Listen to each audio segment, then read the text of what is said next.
नमस्कार, मैं ज्योतिषाचार्य नयन कुमार झा।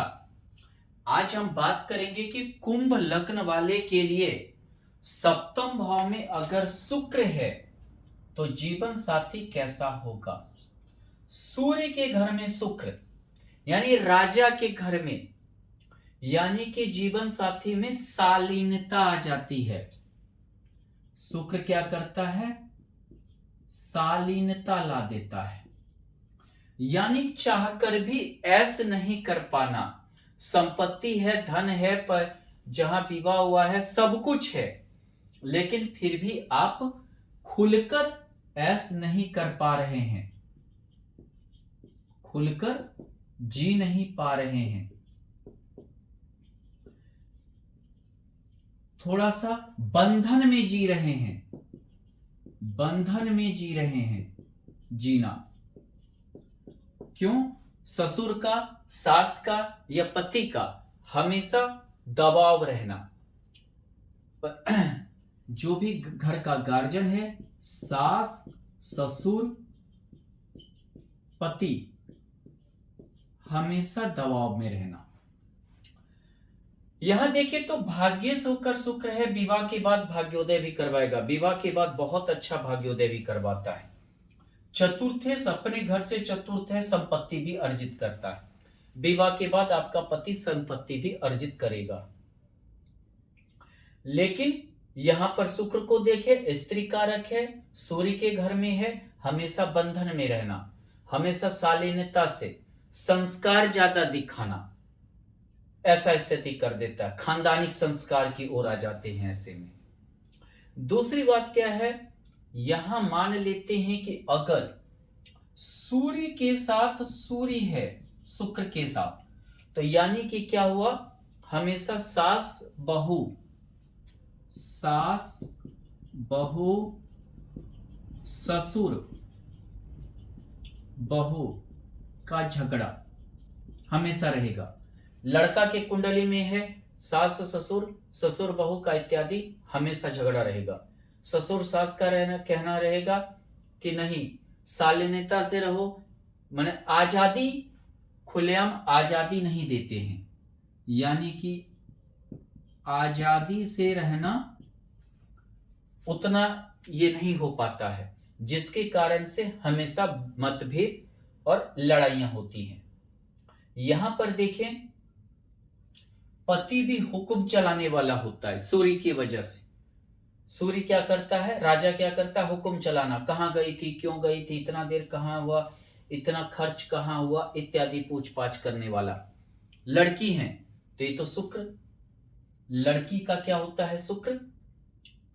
शुक्र खुद स्त्री होती है, लड़की होती है। कहां किसके साथ है, सूर्य के साथ, पति के साथ। ऐसे में क्या हो गया कि हमेशा जो है पति अपने मतलब की जो है, जिसको बोलते हैं दबाव में रखना, पति हमेशा दबाव में रखते हैं। अगर मान लीजिए कि यहां सूर्य की जगह चंद्रमा है, एक सास एक बहू, किसके घर में, सूर्य, यानी गार्जियन के घर में, ससुर के घर में, गार्जियन के घर में। गार्जियन नहीं हुआ तो खुद सास हो गई, गार्जियन। ऐसे में क्या होता है, भयानक लड़ाई, किसमें, सास बहू में भयानक लड़ाई। पत्नी खर्चीली होती है, उसे हर चीज का शौक होता है, घूमने का शौक होता है, कहीं जाने का शौक होता है, लेकिन होता क्या है, सास बहू में इस कारण से काफी लड़ाई। सास को ये चीज अच्छा नहीं लगता है, जिसके कारण लड़ाइयां होती हैं। दूसरी बात क्या है, सारे शौक पत्नी की मिट जाते हैं। या सस्टेस होकर शुक्र और चंद्रमा हमेशा जो है, मतलब कि दबाव के कारण लड़ाई होना, झगड़ा होना, अपना शौक नहीं पूरा होने के कारण काफी ज्यादा झगड़ा इत्यादि होना और परेशानी होना। यहां पर कभी कभी क्या होता है, सस्टेस यहां पर सप्तम भाव में है, कभी कभी जो है इतने ज्यादा हो जाते हैं लड़ाइयां, झगड़ा फलना, जो कि जिसको बोलते हैं कि समाज भी, हर कोई जान जाता है घर की लड़ाई को। मांगलिक कुंडली शुक्र के साथ मंगल दशम में होकर, मांगलिक कुंडली दशम में होकर मंगल तृतीयेश होकर मंगल, हमेशा जीवन साथी का आप पर फोकस रहेगा। तृतीय भाव फोकस, और दशमेश कर्म, आपके छोटे छोटे कार्य पर भी जीवन साथी का नजर रहेगा। अगर आप लड़की हैं तो आपके पति आपके छोटे छोटे कार्य पे ध्यान देंगे, इतना ज्यादा ही ध्यान देने लगेंगे कि आपको मतलब घुटन सा महसूस होने लगेगा। अगर आप लड़का हैं तो आपकी पत्नी इतना ही ज्यादा रोक टोक, इतना ही ज्यादा ये करेगी कि आपको घुटन सा महसूस होने लगेगा। आप जो काम करते हैं ऑफिस में, उसमें भी संदेह करेगी, उसमें भी जो है ये करेगी। शुक्र मंगल के कारण उग्रता ज्यादा होता है, यानी बर्दाश्त की क्षमता कम, उग्रता ज्यादा। बहुत बार इसमें क्या होता है, मारपीट हो जाता है। सूर्य के घर में है, दोनों अग्नि कारक। बहुत बार पति पत्नी में भयानक लड़ाई हो जाता है, इतना मतभेद कि विचार में भी मेल नहीं खाता है। कभी कभी एक ही काम करने वाले होते हैं, दशम मेष होकर मंगल है, एक जैसा काम करने वाले। पति इंजीनियर है, पत्नी भी इंजीनियर है, पति डॉक्टर है, पत्नी भी डॉक्टर है, पति पत्नी दोनों मान लीजिए सीए है, मास्टर है। लेकिन होता क्या है, मैं दोनों में कभी भी मेल नहीं खाना, कभी विचार नहीं मिलना, और भयानक शुक्र मंगल के कारण भयानक लड़ाइयां होने लगती हैं। कभी कभी बोलता है ये शुक्र मंगल का युति कैरेक्टर लेस भी बनाता है, लेकिन ये तभी बनाएगा जब शुक्र या मंगल दोनों में किसी की महादशा चलने लगे, यानी वो आपके जीवन में एक्टिवेट हो जाए, तब ऐसा हो सकता है कि मान लीजिए कैरेक्टर लेकर भी लड़ाई होने लगती है। लेकिन अगर लड़की मांगलिक है या लड़की के कुंडली में लड़का मांगलिक है, यानी दोनों मांगलिक है, तब हो सकता है कि ये दोनों का युति बहुत बड़ा राजयोग भी लेकर आए, बहुत बड़ा राजयोग भी लेकर आए, यानी कि मतलब इतना बढ़िया योग कि आप सोच नहीं सकते हैं, बहुत ही अच्छा राजयोग की तरह लेकर आए। अगर मान लीजिए कि यहां शुक्र के साथ बुध है, आपकी पत्नी बुद्धिमान होंगी, लेकिन आपका जीवन साथी बुद्धिमान होगा, लेकिन हर चीज को छिपा कर चलने वाला, अष्टमेश अपने घर से द्वादश, हर चीज को छिपा कर चलने वाला। आप प्रेम विवाह कर लिए, आप अपने जीवन साथी के बारे में पूर्णतः जानते ही नहीं हैं, जो जो चीज आपको बोला गया बस उस चीज को लेकर आपने प्रेम विवाह कर लिया। लेकिन बाद में जो है, हालांकि पंचमी सप्तम भाग्येश का युति है, हालांकि आप भाग्यशाली रहेंगे, बहुत अच्छा भाग्य रहेगा, धन भी अच्छा रहेगा, हर चीज विवाह के बाद समृद्धि भी रहेगा। लेकिन बहुत कुछ आपके जो पत्नी छिपाएंगी या आपको नहीं बताएंगी, या आपका पति छिपाएगा, थोड़ा उससे आप रुष्ट भी रह सकते हैं। अगर मान लीजिए कि बुध यहां पर शुक्र गुरु हो, एकादशेश होकर गुरु का होना, द्वितीय मार्केश होकर होना, एकादशेश होकर महत्वाकांक्षा, भाग्येश और एकादशेश का युति महत्वाकांक्षा इच्छा की पूर्ति करेगा। चतुर्थेश धन संपत्ति का महत्वाकांक्षा इच्छा की पूर्ति करेगा। नमो नारायण योग बनाता है, रोटी कपड़ा मकान का दिक्कत नहीं होने देगा। सूर्य के घर में गुरु, पढ़ा लिखा जीवन साथी होगा। लड़की है तो आपका पति आपसे ज्यादा पढ़ा लिखा, ज्यादा शिक्षित, ज्यादा धार्मिक होगा। यहाँ थोड़ा सा शुक्र और गुरु, भोग और धर्म दोनों के पीछे थोड़ा आपके जीवन साथी को बैलेंस करना पड़ेगा। नहीं तो क्या होता है कि अगर बैलेंस नहीं हुआ, किसी एक कारण से जो है मतलब कि जीवन में जो है, वैवाहिक जीवन में थोड़ा सा ये कट ऑफ होने लगता है, यानी कि उस कारण से दिक्कतें आने लगती हैं, सुख नहीं हो पाता है। थोड़ा सा इस चीज को बैलेंस करें। मार्केश होकर मार्केश में होना गुरु का, परिवार मार्केश होकर चला गया, थोड़ा सा आपके जीवन साथी का आपके परिवार से हमेशा मतभेद होता रहेगा, मत नहीं मिलेंगे। लेकिन दोनों द्वितीयेश और एकादशेश होने के बाद, अब विवाह के बाद आप महाधनी होने वाले हैं।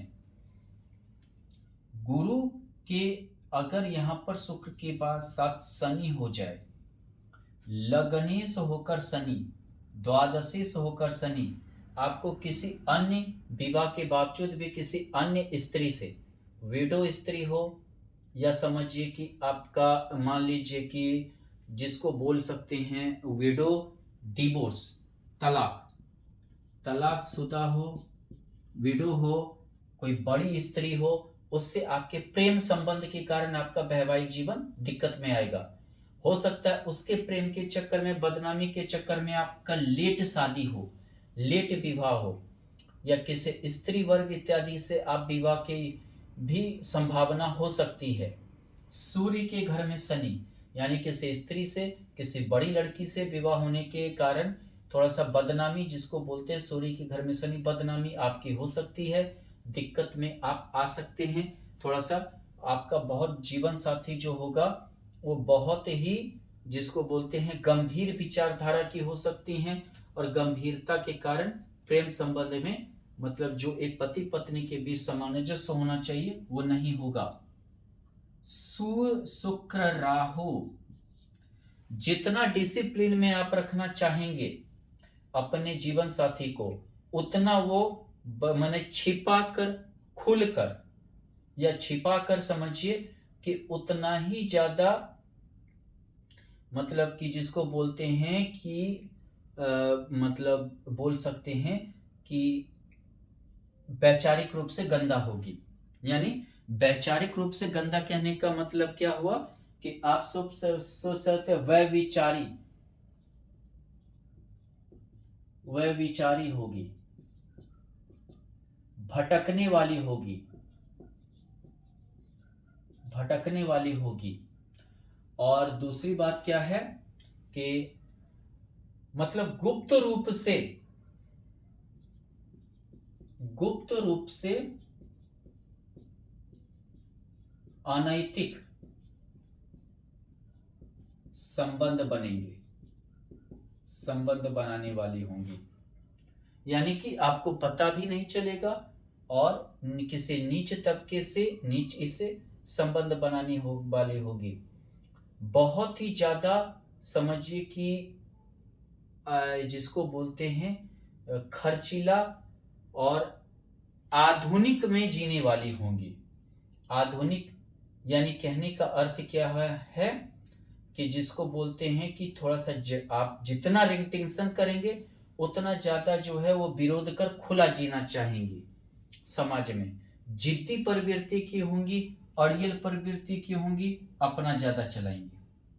शुक्र के साथ केतु, गुप्त प्रेम, पहले ही आप चेक कर लीजिए विवाह के पहले आपके पत्नी का, या अगर आप लड़की हैं तो आपके पति का कहीं कोई गुप्त प्रेम ना चले। गुप्त प्रेम चलता है, आपके प्रति नीरस भावना यानी आपके प्रति नीरसता आएगा, धीरे धीरे आपसे प्रेम कम हो जाएगा, नीरसता आएगा, गुप्त प्रेम होंगे। दूसरी बात क्या है, आपके प्रति बिल्कुल जो है मतलब समझिए पति पत्नी हैं, लेकिन कोई पति पत्नी जैसा भावना नहीं है, और बिल्कुल एक घर में भी रहते हुए भी अलग थलग रह रहे हैं, एक दूसरे से अलग थलग जी रहे हैं। धन्यवाद।